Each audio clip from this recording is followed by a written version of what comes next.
మంత్రి నారాయణ కుమారుడి మృతితో ఏపీ మంత్రులు ఎమ్మెల్యేలు ఒక్కసారిగా షాక్కు గురయ్యారు. ప్రమాద వార్త గురించి తెలిసిన వెంటనే పలువురు మంత్రులు టీడీపీ నేతలు హైదరాబాద్ చేరుకున్నారు. ఉప ముఖ్యమంత్రి చినరాజప్ప, మంత్రి గంటా శ్రీనివాసరావు, ఎంపీ సుజనా చౌదరి, మాజీ ఎంపీ నామా నాగేశ్వరరావు సహా పలువురు నాయకులు, బంధువులు అపోలో ఆసుపత్రికి చేరుకుని నారాయణ కుటుంబ సభ్యులను ఓదార్చారు. ప్రస్తుతం అమెరికా పర్యటనలో ఉన్న ముఖ్యమంత్రి చంద్రబాబు ప్రమాదం విషయం తెలిసి దిగ్భ్రాంతికి గురయ్యారు. నారాయణ కుటుంబ సభ్యులకు ప్రగాఢ సానుభూతి తెలియజేశారు. మంత్రి లోకేష్ కూడా ఢిల్లీ నుంచి తిరిగి ప్రయాణమయ్యారు. నారాయణ కుటుంబానికి సంతాపం తెలిపారు. 2 తెలుగు రాష్ట్రాలకు చెందిన మంత్రులు, ప్రతిపక్ష నేతలు నారాయణ కుటుంబానికి సంతాపం తెలిపారు.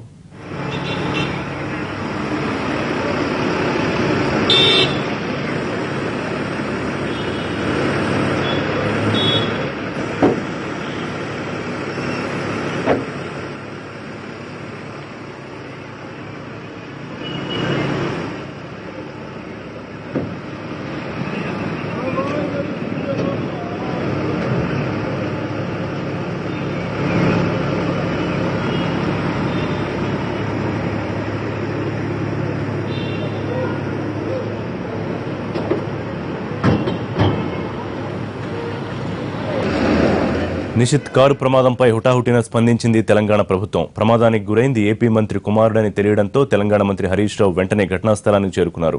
అక్కడి నుండి ఆసుపత్రికి వెళ్లి పరిస్థితిపై ఆరా తీశారు. ప్రమాదానికి గల కారణాలను అధికారులను అడిగి తెలుసుకున్నారు. మరోవైపు నిబంధనల ప్రకారం పోస్ట్ మార్టం కోసం మృతదేహాన్ని ప్రభుత్వ ఆసుపత్రికి తరలించాల్సి ఉన్నా మానవతా దృక్పథంతో వ్యవహరించారు హరీష్. ఉస్మానియా వైద్యులను అపోలోకి రప్పించి అక్కడే పోస్ట్ మార్టం జరిగేలా చూశారు. ప్రభుత్వం తరపున చేయాల్సిన ఏర్పాట్లను దగ్గరుండి పర్యవేక్షించారు. హరీష్ రావు చొరవ తీసుకోవడం వల్లే పోస్ట్ మార్టం ప్రక్రియ త్వరగా పూర్తయిందని కృతజ్ఞతలు తెలియజేశారు కేంద్ర మంత్రి Sujana Chowdary.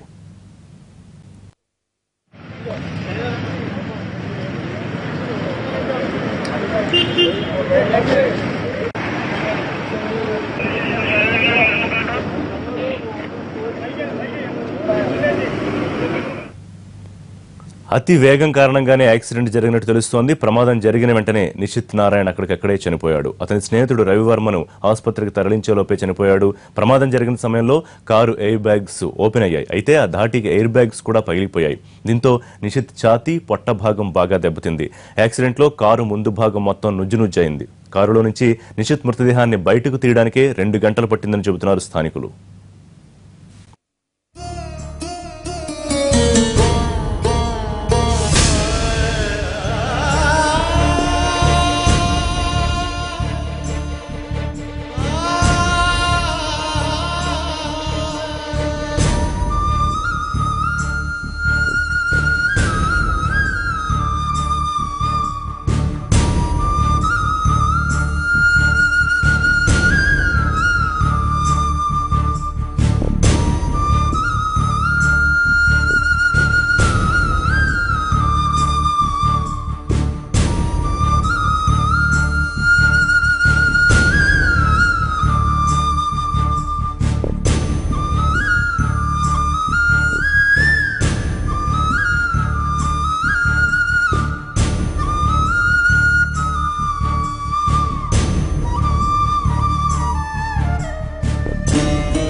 TS 07FK7117 registration నెంబర్తో ఉన్న కారు వేగంగా వచ్చి మెట్రో పిల్లర్ను ఢీకొట్టిందని చెబుతున్నారు స్థానికులు.